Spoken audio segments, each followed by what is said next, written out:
যে স্বামী স্ত্রীর মধ্যে যে ভালোবাসাটা, এটা পবিত্র, এটা জান্নাতি। এই ভালোবাসা জান্নাতে শুরু হয়েছিল সাইয়েদনা আদম আর হাওয়ার মধ্য দিয়ে। চিল্লা এখন ঠিক কিনা? স্বামী স্ত্রী দুইজনে একের হাতের সাথে আরেকজনের হাত মিলালে হাতের সগীরা গুনাহ মাফ করে কে? আল্লাহ।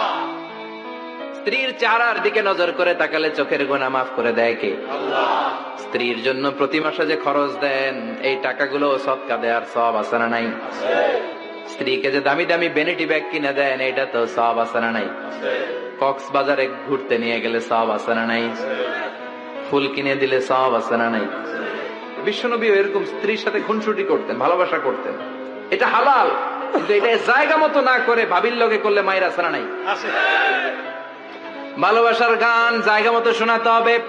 স্ত্রীকে ভালোবাসার গান না শুনিয়ে যদি চাচাতো বোনরে শোনাও, শালিরে শোনাও, পাড়ার মেয়েদের সাথে যদি টাঙ্কি মারো, ফিল্ডিং মারো,